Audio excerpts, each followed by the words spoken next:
Morning, Mount Gilead.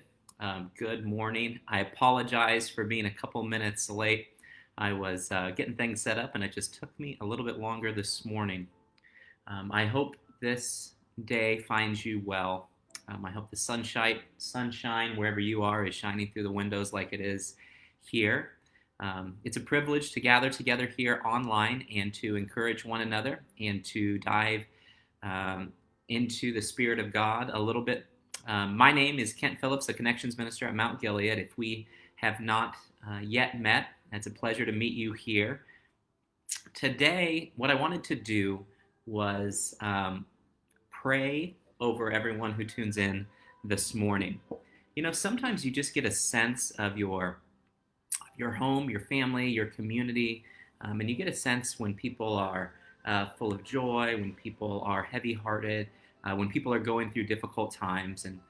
And right now, with the continual state that our country is in, with the pandemic still looming over our heads, with the prospect of the holidays looking different, I just get a sense that people are feeling a little heavy-hearted in our congregation. And beyond that, there are times where there are sort of just waves of sickness and mourning and loss of loved ones that happen within a congregation.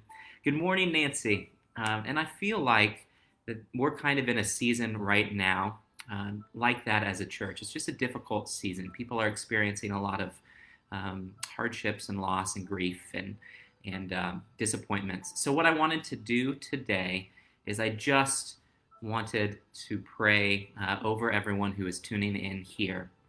There is this prayer from church history. It's been around for hundreds and hundreds of years. It's often attributed to Saint Patrick, who we have Saint Patrick's Day, but Saint Patrick was born in Britain, and the legend is that he was enslaved in Ireland when he was 16, and he escaped, and he later went back and brought the good news, the message of hope and of joy and the message of Jesus to Ireland and transformed that country. And so, I miss hugs too. And so this is attributed, and this is the prayer that they say he would pray every day. But what I'm going to do is where it says I'm going to change that to you this morning. So I want you to just, if you can, wherever you're at, create a moment here where you can listen and hear these words prayed over you today. Good morning, Guidine. So let's just jump in today. Hear these words. May they be a blessing to you.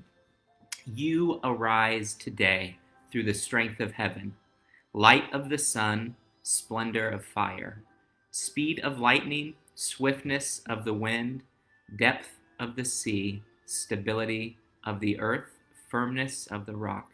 You arise today through God's strength to pilot you, God's might to uphold you, God's wisdom to guide you, God's eyes to look before you, God's ears to hear you, God's words to speak for you, God's hand to guard you, God's way to lie before you, God's shield to protect you, God's host to save you, afar and anear, alone, or if you're in a multitude.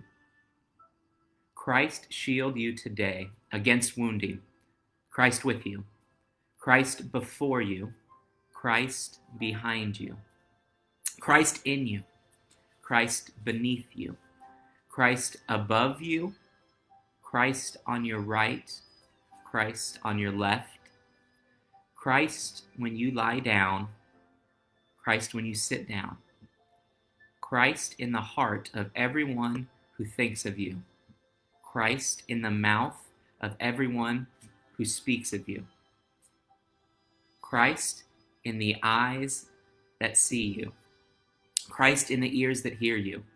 You arise today through the mighty strength of the Lord of creation. I want you to hear that today May you be surrounded by the Spirit and the presence of God today. You're living in His creation. You're surrounded by His beauty, His people. His hands hold you and strengthen you even when you feel like there is no hope. Be reminded of who loves us, whose children we are, and what that means for your life today. God bless you and keep you, and may His face shine upon you. Have a wonderful day.